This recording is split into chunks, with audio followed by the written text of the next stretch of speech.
What's that sound? It's For Amusement Only, the EM and Bingo Pinball Podcast. Welcome back to For Amusement Only. This is Nick Baldridge. So, last episode, we left off with learning about the symbols that make up a schematic. Specifically, the symbols that you'll typically find on an EM pinball machine.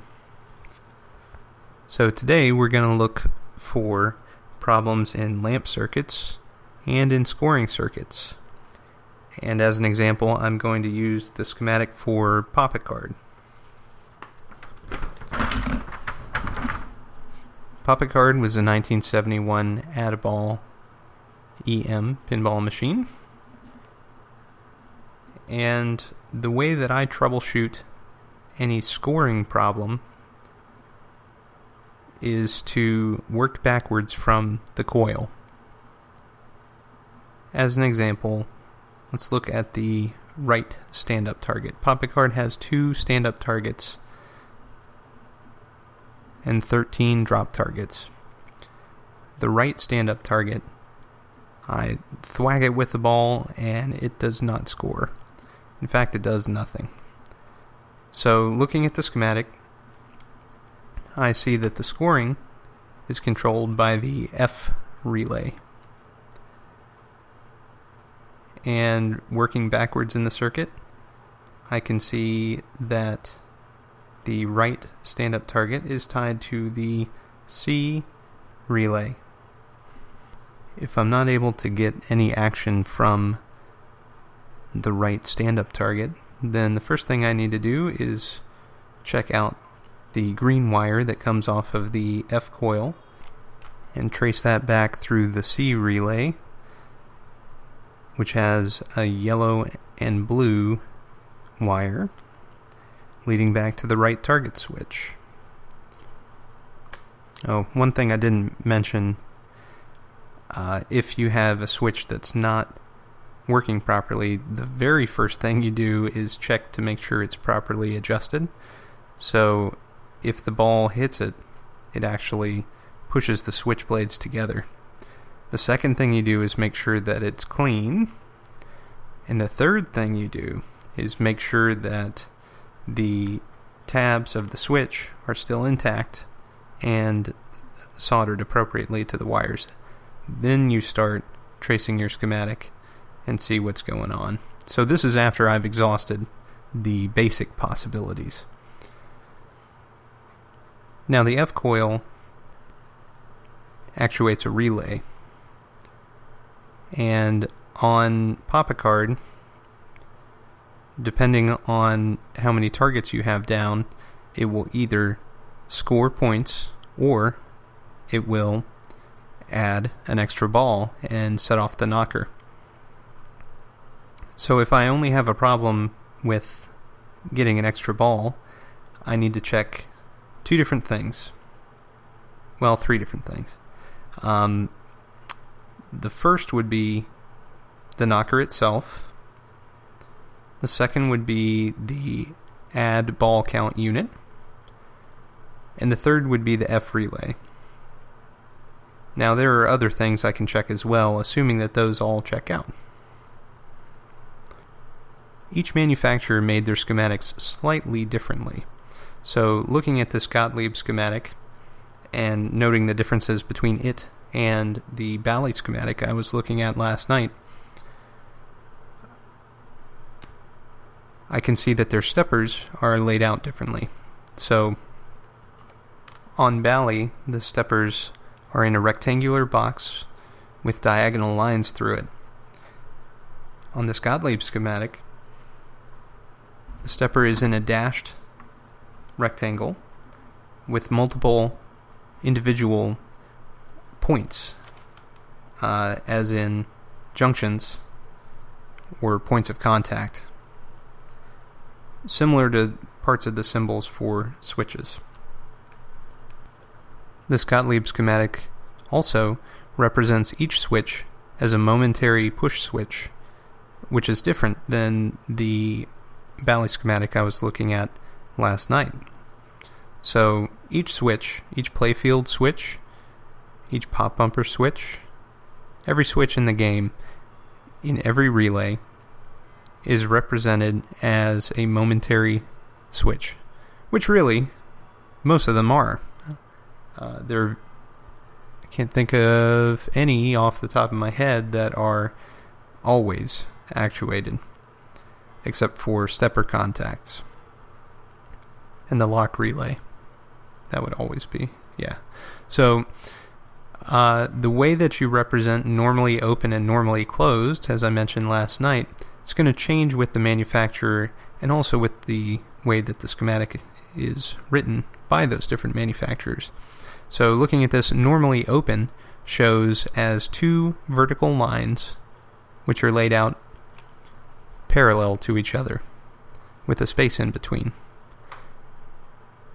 A normally closed switch will be two parallel lines with a diagonal line connecting them. It's almost like you're marking out the symbol for the switch. It's also important to note what state the machine is in as represented by the schematic. Most schematics show the machine on and the game started, but the first ball unplayed. So the ball's in the shooter lane and the state of all the switches at that point in time.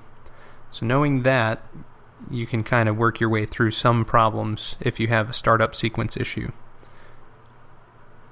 That's not always the case. It's going to vary from game to game, manufacturer to manufacturer, and year to year. So take a look at certain switches, and that'll give you a clue, like the shooter lane switch, if your game has one, or the ball count unit. Which contacts does it say are normally connected? If it says ball 1, then that'll tell you that the machine's on and has started its first game. So, moving on to a lamp problem. So, again, we've troubleshot all the very simple things. Dirty sockets, broken switch tabs, bad bulbs, all the simple stuff. And now we're left with an electrical problem. So I'm going to troubleshoot the left WOW target light. So this light's, again, when you drop the entire bank of drop targets on the left-hand side of the playfield. And the only way to light this lamp, first of all, you have to have your GI connection working. So your fuse has to be intact for that. And the second thing is the B relay. There's a normally open contact which will close when that WOW light is supposed to light up. So if it's not lighting, but I've completed the sequence, then I need to check the B relay. Now Gottlieb used these single and sometimes double letter abbreviations for units, and at a later date we'll get into what they are and why. But for now, just know that most other schematics, in fact, all really that I've ever read, other than Gottlieb, have named units for everything. So each coil has its own special, unique function, and they do in Gottlieb's as well. It's just that they use different abbreviations, basically. So here's an example. The K relay is actuated to increment 10,000. So you can see there's a logic, and they repeated this logic all the way through their EMs, and even up through System 1, System 80, and System 3 for certain relays that existed all the way up to the end.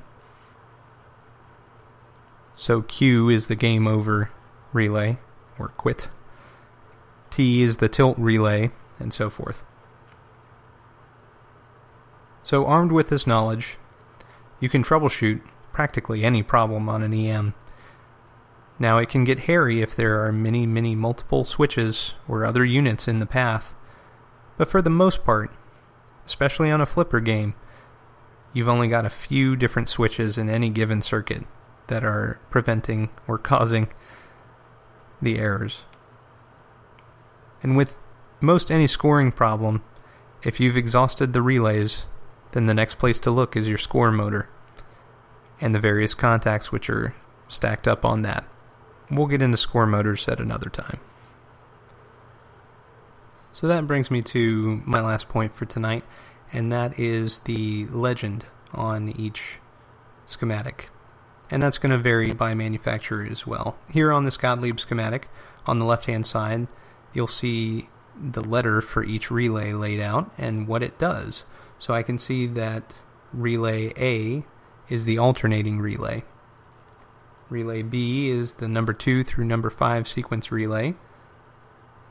Letter C is number 6 through number 9 sequence relay. So those are obviously keeping track of the drop targets, as I mentioned. And then you have relays for the pop bumpers, points increment, ball return, all kinds of relays. And moving on from there, we've got abbreviations laid out. So if you see the letters R and O on the schematic, that means rollover. If you see POS, that means position. SW means switch, and so forth. And that leads us to one of the most important things, and that's the color code. So Gottlieb actually wrote a plain text color code. Other manufacturers used numbers to indicate what color the wires are in the machine. So looking at our fictitious right target switch, I had mentioned that one of the wire colors was yellow and blue. And that's because the schematic has yellow plus BL written.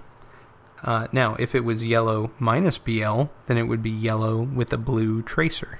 And that's a tiny blue stitch in the wiring in a yellow wire. But this is yellow plus blue, and that means that it is essentially alternating colors as it goes down. So that's all for tonight. Thank you for joining me. My name again is Nick Baldridge. You can reach me at foramusementonlypodcast@gmail.com. You can find us online at foramusementonly.libsyn.com. And you can find us on iTunes, Stitcher, Pocket Casts, RSS, and Facebook. Thanks again. Talk to you soon.